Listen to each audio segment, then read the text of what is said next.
शरीयत कहती है खिंजीर न खा। खुदाया गोश्त तो गोश्त है, क्यों न खाऊं? का इसका असर पड़ेगा तेरे वजूद पे, खाओगे गैरत की कमी हो जाएगी। हर वो हैवान मैंने हलाल किया जो वेजिटेरियन है। बकरी सब्जी खाती है, उसकी मासूमियत देखो।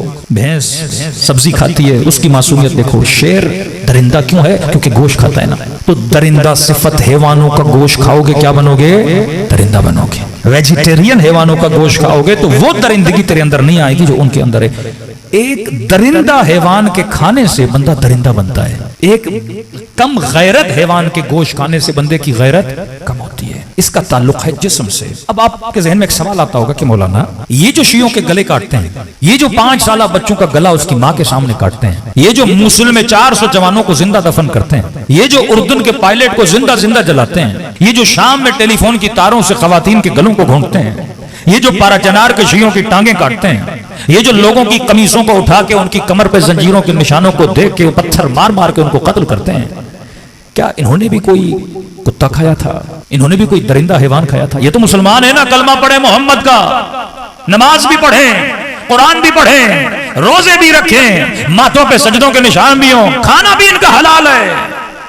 बकरी खाएं, भैंस खाएं, वो जो अल्लाह ने हलाल किया, फिर इनके वजूद में इतनी दरिंदगी क्यों है? दरिंदा हैवान खाने से भी बंदा दरिंदा बनता है, और दरिंदा सिफत लोगों को मानने से भी बंदा दरिंदा बनता है। जिसका इमाम यजीद बन जाए, जो जालिमों का इश्क अपनी दिल में पालने लगे, वो भी बंदा क्या हो जाता है? दरिंदा हो जाता है। तभी कहा कि इमाम मासूम होता है। मासूम को मानोगे तेरे अंदर मासूमियत पैदा होगी, सखी को मानोगे तेरे अंदर सहावत। वो नेमत अहले बैत ने आपके ऊपर उतारी है जिसका आप तसव्वुर नहीं कर सकते। अब मैं दलील देता हूं, बरमल्ला एक दलील देता हूं। जितनी मोहब्बत मकतब अहले बैत वालों के दिलों में है क्या किसी और के दिल में है? जितनी नरमी कुलूब अहले बैत के मानने वालों में है किसी और के दिल में है?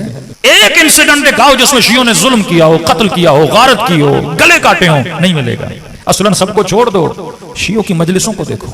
शिया जब सबील लगाते ना, ये नहीं देखते पानी पीने वाला कौन है। इतनी मोहब्बत किसी मकतब में, कहते हैं आता जा पानी पीता जा, मेरे हुसैन को सलाम करता जा।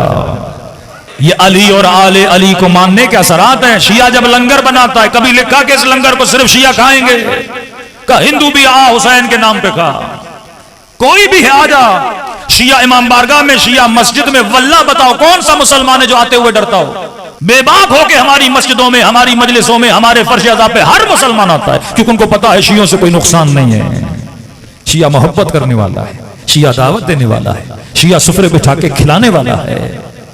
लेकिन खुदा की कसम, बंदा अगर उनकी मस्जिद में जाता है ना, 100 बार सोचता है, अल्लाह को सजदा करने जाता है, लेकिन कहता है नहीं, शिम्र सिफत है, यजीद सिफत है, कहीं पे कोई नुकसान न दें। मुझे ऑस्ट्रेलिया से एक जवान ने, पाराचनार का इंसिडेंट हुआ, कहते हैं हाई कमिश्नर ऑफ पाकिस्तान के बाहर हम एहतजाज कर रहे थे मौलाना, कह रहे नमाज का वक्त हुआ, मैं एहतजाज से निकला, एक मस्जिद थी। अब ऑस्ट्रेलिया का मतलब मस्जिद है, कोई किसी की मस्जिद में जाता है, यहां नहीं सुधरा तो कहते हैं अंग्रेजों के माहौल में जाके बंदा सुधर जाते हैं ये लोग।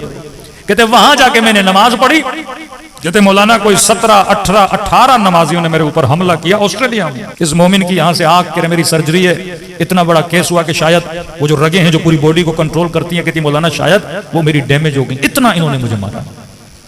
तो बंदा जो मतलब वहां जाके भी ये लोग नहीं सुधरे, ये किसके मानने वाले हैं? आप जिसे मानते हो उसकी सिफात आपके वजूद में क्या रखती हैं? असर रखती हैं। शुक्र खुदा करो कि तेरे दिल में हुसैन की मोहब्बत है।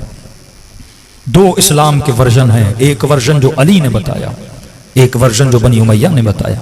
अली रात के अंधेरों में यतीम परवरी किया करते थे, जो अपने कातिल को भी शरबत पिलाए। और रास्ता रोकने आया था, लेकिन हुसैन ने अपना पूरा पानी हुर के लश्कर वालों को क्या किया? पिला दिया। ये वो मकतब है जहां पे तुझे करम नजर आता है। बहन के खेमे में आए, फरमाया बहन ज़ैनब मुझे वो कुर्ता दो जो अम्मा ज़हरा ने सिया था। एक तरफ नरमी बड़ी है अहले बैत में, लेकिन उसूलों पे फिर कॉम्प्रोमाइज नहीं है। कहते हैं सर कटा देंगे, उसूल को नहीं छोड़ेंगे। नबी ने कहा एक हाथ में सूरज रखो, दूसरे हाथ में चांद रखो, मैं अल्लाह की तौहीद को नहीं छोड़ूंगा। अबू सुफियान आया, अली अगर बोलो तो मैं मक्के की गलियों को अपने फौजियों से भर दूं। इमाम ने फरमाया अली को तेरी मदद की जरूरत नहीं है। कभी हक लेने के लिए भी इन्होंने गलत रास्ता इख्तियार नहीं किया, उसूलों पे कॉम्प्रोमाइज नहीं किया। आज आपके उसूलों पे ज़र्ब मारी जा रही है।